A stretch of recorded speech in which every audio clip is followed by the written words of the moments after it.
Hi viewers, welcome to our channel. ప్రస్తుతం మనతో పాటు సీనియర్ జర్నలిస్ట్ దామ బాల సార్ వారితో మాట్లాడు. నమస్కారం సార్. ఇవాళ లోక్సభ స్పీకర్ కోసం ఎన్నికలు జరిగాయి అండ్ సెలెక్ట్ చేసుకోవడం కూడా చూస్తాం. అయితే ఇక్కడ జగన్మోహన్ రెడ్డి గారు కూడా ఎన్డీఏ కూటమికి సపోర్ట్ చేశారు. అది కూడా చంద్రబాబు నాయుడు గారి పర్మిషన్ తీసుకోకుండా బీజేపీని ఆయన మద్దతు అడిగిందని చెప్పేసి వార్తలు వస్తున్నాయి సార్. మరి దీని గురించి ఏం చెప్తారు? ఈరోజు స్పీకర్ ఎన్నిక జరిగింది. ఓం బిర్లా మళ్ళీ 17th లోక్సభలో ఆయన స్పీకర్గా పనిచేశాడు. మళ్ళీ ఇప్పుడు 18th లోక్సభలో కూడా ఆయన పనిచేస్తున్నాడు. ఇలాగా 10 ఏళ్ల పాటు స్పీకర్గా ఉన్నవాళ్ళు ఇప్పటివరకు 5 మంది ఉన్నారని చెప్తున్నారు. సో ఈయన కూడా ఒకరు. సో ఏదేమైనా బీజేపీ అనుకున్నది సాధించగలిగింది. సో కాంగ్రెస్ కానీ లేకపోతే ఇండియా కూటమి కూడా పట్టుబట్టలేదు ఓటింగ్ కోసం. వాళ్ళు నిలబెట్టారు, కానీ ఎందుకు నిలబెట్టారంటే ఒక రకంగా తమ నిరసన తెలియజేయడానికి నిలబెట్టారు. ఎందుకంటే మామూలుగా సంప్రదాయం ఏంటంటే స్పీకర్ అధికార పక్షం వైపు ఉంటే డిప్యూటీ స్పీకర్ ప్రతిపక్షానికి ఇవ్వడం ఆనవాయితీ. సో ఆ ఆనవాయితీని వీళ్ళు బ్రేక్ చేశారు కాబట్టి మేము మా వైపు నుంచి ఒక క్యాండిడేట్ నిలబెడతామని నిలబెట్టారు తప్ప వాళ్ళు ఏమో ఓటింగ్కి పట్టుబట్టలేదు. అందుకని మూజువాణి ఓట్ అంటారు, వాయిస్ ఓట్ అంటారు ఇంగ్లీష్లో. సో వాయిస్ అంటే వాణి అనమాట, వాయిస్. సో వాయిస్ ఓట్ అంటే అర్థమైందంటే మామూలు ట్రెడిషన్ పద్ధతిలో అందరూ కూడా అరవడం, అంటే ఎస్కి ఎస్ ఆర్ నో చెప్పడం అనమాట. ఈయన స్పీకర్గా ఉండడానికి ఎంతమంది మీరు ఓకే చెప్తారంటే అందరూ ఆయ్ అని అరవస్తారు. సో ఆయ్ అంటే ఎస్ అని అర్థం అనమాట. ఒకవేళ సురేష్ స్పీకర్గా ఎంతమంది కోరుకుంటున్నారంటే నే అని అరుస్తారు. ఎన్ఏవై నే అంటే నో అని అర్థం. అది విచిత్రంగా ఉంటుంది, కానీ అది ఇంకా ట్రెడిషన్ మనకి ఉంది. సో ఎవరు గట్టిగా ఎక్కువ వాయిస్లు వినబడితే వాళ్ళు గెలిచినట్టు అనమాట. సో దీన్ని కౌంటింగ్ అట్లేమి ఉండదు. సో అంటే వీళ్ళు కూడా ఇండియా కూటమి కూడా ఫార్మల్గా ట్రై చేసింది తప్ప వాళ్ళు ఏమీ దీన్ని ఏదో పద్ధతిలో మనం గెలుస్తామని వాళ్ళకి కూడా లేదు. ఎందుకంటే మెజారిటీ అటువైపు లేదు కాబట్టి క్లియర్గా వీళ్ళకి 292 మంది ఉన్నారు కాబట్టి ఖచ్చితంగా కూటమి ఎన్డీఏ కూటమి అభ్యర్థే స్పీకర్గా ఎన్నికవుతారనే విషయం వాళ్ళకి కూడా తెలుసు. సో అందుకని వాళ్ళు ఏమీ ఎవరినో చీల్చో లేకపోతే ఇంకోటి చేయడానికి వాళ్ళు ట్రై చేయలేదు. ఎందుకంటే వాళ్ళకి మెజారిటీ ఉంది, ఆ మెజారిటీని మనం గౌరవిద్దాం, మనం ప్రతిపక్షంలో కూర్చుందామని కూటమి అనుకున్నది, ఇండియా కూటమి. అందుకని వాళ్ళు ఏదైనా పద్ధతిలో చేయలేదు.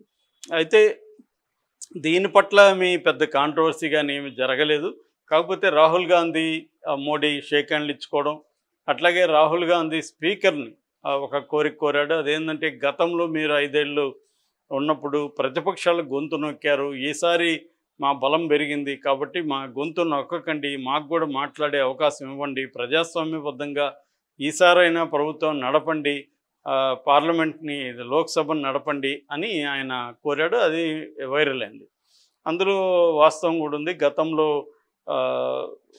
మనం మోడీ ప్రభుత్వం ప్రతిపక్షాల గొంతు నొక్కింది, వాళ్ళ గట్టిగా మాట్లాడే కొంతమంది మీద కేసులు కూడా పెట్టించడం రకరకాలుగా చేసింది.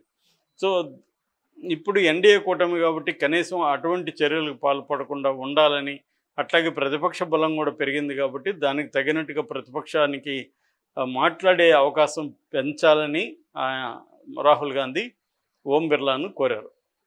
అట్లాగే రాహుల్ గాంధీ సంప్రదాయ ప్రకారం రాహుల్ గాంధీ మోడీ కలిసి ఆయన్ని చైర్ వరకు తీసుకెళ్ళడం అవన్నీ కూడా యథావిధిగా నడిచాయి. సో దాని పట్ల పెద్ద ఇది లేదు. ఇప్పుడు ముఖ్యంగా ఆంధ్రప్రదేశ్లో పెద్ద చర్చ జరుగుతున్నది ఏమంటే, ఒక పక్క మోడీ అంటే డబుల్ ఇంజన్ సర్కార్ ఆంధ్రప్రదేశ్లో ఉంది. మోడీ అండ్ చంద్రబాబు, పవన్ కళ్యాణ్ ప్రభుత్వం ఆంధ్రప్రదేశ్లో ఉన్నప్పుడు వ్యతిరేకంగా ఉన్న, ప్రత్యర్థిగా ఉన్న జగన్ మద్దతు వాళ్ళు ఎలా తీసుకుంటారు? ఇక్కడ ఏంటంటే వైసీపీ కానీ మిగతా వాళ్ళు చెప్తున్నది, అక్కడ మిథున్ రెడ్డిని వాళ్ళు అడిగారు బీజేపీ వాళ్ళు. మిథున్ రెడ్డి జగన్ని కాంటాక్ట్ చేశాడు, జగన్ ఓకే చేశాడు అని చెప్తున్నారు. తెలుగుదేశం మీడియా ఎలా ప్రచారం చేస్తుందంటే అడక్కనే మద్దతు ఇచ్చారని ప్రచారం చేస్తుంది. అడక్కనే మద్దతు ఇస్తే వాళ్ళు ఎందుకు తీసుకోవాలి? గతంలో కూడా తెలుగుదేశం కూడా అడక్కనే మద్దతు ఇచ్చిందిగా బీజేపీకి. అప్పుడు మరే బీజేపీ వైసీపీతో ఉంది, మేము ఇవ్వమని వీళ్ళు చెప్పాలి కదా, అప్పుడు ఎందుకు చెప్పలేదు? ఇలాంటి ప్రశ్నలు వస్తాయి. ఏదేమైనా అడిగారా అడగలేదు పక్కన పెడితే, మోడీ జగన్ మద్దతు లేదా వైసీపీ మద్దతు ఎందుకు తీసుకున్నాడు? తీసుకుంటున్నట్టు ముందుగా తమ మిత్రపక్షాలైన జనసేన, తెలుగుదేశానికి చెప్పారా అన్న చర్చ వస్తుంది. చెప్పకపోతే మరి వీళ్ళ మధ్య అంటే తెలుగుదేశాన్ని జనసేనని కేర్ చేయట్లేదనే కదా అర్థం. ఆంధ్రప్రదేశ్లో 3 పార్టీలతో కూడా 3 ముక్కలాట ఆడుతున్నాడా మోడీ అన్న చర్చ ఇంతకుముందు ఉన్నింది, ఇప్పుడు వస్తుంది. ఇంతకుముందు కూడా ఆంధ్రప్రదేశ్లో 25 ఎంపీలకి 25 ఎంపీలు మోడీ ఖాతాలోనే ఉంటాయనేది ఎప్పటి నుంచో చెప్తున్నారు. ఎందుకంటే మోడీని ఎదిరించే పరిస్థితి అక్కడ లేదు, చంద్రబాబుకి లేదు, జగన్కి లేదు. అది నిజానికి జగన్ కన్నా 20 కేసులు ఉన్నాయి, ఈడీ అండ్ సిబిఐ కేసులు, అక్రమాస్తుల కేసులు. చంద్రబాబు మీద కేసులు కూడా లేవు, ఈ ఈడీ కానీ సిబిఐ కానీ చంద్రబాబు మీద లేదు. మరి చంద్రబాబు ఎందుకు భయపడుతున్నాడు అనేది అప్పుడు అందరూ చెప్పారు. కానీ చంద్రబాబు వ్యూహం ఏంటంటే మోడీతో మనం టైప్ అయితే ఎలక్షన్లో మ్యానిపులేట్ చేయొచ్చు, ఎలక్షన్ కమిషన్ మనకు అనుకూలంగా పనిచేయించుకోవచ్చు, లేదంటే జగన్ అరాచకాల్ని మనం భరించాల్సి ఉంటుంది, ఎలక్షనీరింగ్ అనేది కష్టమైపోతుంది, పోల్ మేనేజ్మెంట్ ప్రాబ్లం అయిపోతుంది అని చంద్రబాబు ఆలోచించాడు. అలాగే ఒకవేళ మళ్ళీ జగన్ అధికారంలోకి వచ్చి అక్కడ ఎలాగో మోడీ వస్తాడు కాబట్టి రేపొద్దున మళ్ళీ మనల్ని కేసులు చేసి అరెస్ట్ చేస్తారేమో అన్న భయంతో, ఈ 2 కారణాలతో చంద్రబాబు బీజేపీ పట్ల సాఫ్ట్ కార్నరే వహిస్తూ వచ్చాడు. సో ఆ రకంగా ఆయన సక్సెస్ కూడా అయ్యారు. ఆయన వ్యూహం ఖచ్చితంగా ఫలించింది. అది మామూలుగా ఫలించలేదు, బీభత్సంగా ఫలించింది. ఎందుకంటే ఆయన రాష్ట్రంలో ఇది జరిగితే చాలు అనుకున్నాడు. ఆయనకి దేశంలో కూడా ఈయన మీద ఆధారపడి ప్రభుత్వం ఏర్పడాలని పరిస్థితి ఏర్పడింది. సో అందువల్ల చంద్రబాబు అదేదో అంటారు నక్కతో దొక్కొచ్చాడు అన్నట్టుగా అయిపోయింది ఆయన పరిస్థితి. సో కాబట్టి ఇవాళ ఆ పరిస్థితి ఉంటే, అంటే చంద్రబాబు మీద డిపెండ్ అయ్యి గవర్నమెంట్ నడిపే పరిస్థితి మోడీకి ఉన్నప్పుడు, మరి చంద్రబాబుకి తెలియకుండా, పవన్ కళ్యాణ్కి తెలియకుండా జగన్ మద్దతు అడిగాడా అనేది ఇవాళ చర్చ నడుస్తుంది. అదే కానీ జరిగితే చంద్రబాబుకి పవన్ కళ్యాణ్కి ఆయన ఇంపార్టెన్సు మాటల్లో ఇస్తున్నాడు, విజిబుల్గా ఇస్తున్నాడు, కానీ యాక్షన్లో ఇవ్వట్లేదు.